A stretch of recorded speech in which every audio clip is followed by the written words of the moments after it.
ಕರ್ನಾಟಕ ರಾಜ್ಯದ ಹವಾಮಾನ ಮುನ್ಸೂಚನೆ.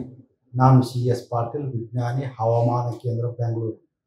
ನಾನು ಮುಂದಿನ 5 ದಿನಗಳವರೆಗೆ ಕರ್ನಾಟಕ ರಾಜ್ಯದ ಹವಾಮಾನದ ಮುನ್ಸೂಚನೆಯನ್ನು ಸಂಕ್ಷಿಪ್ತವಾಗಿ ವಿವರಿಸುತ್ತೇನೆ. ಇಂದು ಕರಾವಳಿ ಜಿಲ್ಲೆಗಳಲ್ಲಿ ವ್ಯಾಪಕವಾಗಿ ಮಳೆಯಾಗಿದ್ದರೆ, ಉತ್ತರ ಹಾಗೂ ದಕ್ಷಿಣ ಒಳನಾಡಿನ ಜಿಲ್ಲೆಗಳಲ್ಲಿ ಹಲವು ಕಡೆ ಮಳೆಯಾಗಿದೆ.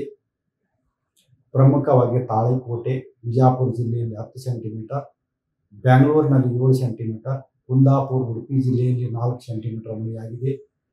ಈಗಿರುವ ಹವಾಮಾನದ ಸಿನಾಪ್ಟಿಕ್ ಸ್ಥಿತಿ ಏನೆಂದರೆ, ಮಹಾರಾಷ್ಟ್ರದ ದಕ್ಷಿಣ ಭಾಗದಲ್ಲಿ ಸರ್ಕ್ಯುಲೇಷನ್ 1.5 ಕಿಲೋಮೀಟರ್ ಎತ್ತರದವರೆಗೆ ಇದೆ. ಇದರ ಪ್ರಭಾವದಿಂದ ಕರಾವಳಿ ಹಾಗೂ ದಕ್ಷಿಣ ಒಳನಾಡಿನ ಎಲ್ಲ ಜಿಲ್ಲೆಗಳಲ್ಲಿ ಸೆಪ್ಟೆಂಬರ್ 19 ರಿಂದ ಸೆಪ್ಟೆಂಬರ್ 23ರವರೆಗೆ ವ್ಯಾಪಕವಾಗಿ ಮಳೆಯಾಗುವ ಹೆಚ್ಚಿನ ಸಾಧ್ಯತೆ ಇದೆ. ಉತ್ತರ ಒಳನಾಡಿನ ಜಿಲ್ಲೆಗಳಲ್ಲಿ ಸೆಪ್ಟೆಂಬರ್ 19 ರಿಂದ ಸೆಪ್ಟೆಂಬರ್ 23ರವರೆಗೆ ಹಲವು ಕಡೆ ಮಳೆಯಾಗುವ ಹೆಚ್ಚಿನ ಸಾಧ್ಯತೆ ಇದೆ.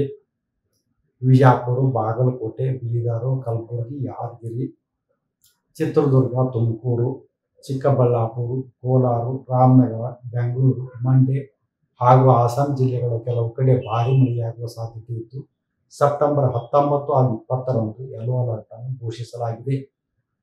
ಬೆಂಗಳೂರಿನಲ್ಲಿ ಸೆಪ್ಟೆಂಬರ್ 19 ರಿಂದ ಸೆಪ್ಟೆಂಬರ್ 23ರವರೆಗೆ ಮಳೆಯಾಗುವ ಹೆಚ್ಚಿನ ಸಾಧ್ಯತೆ ಇದೆ.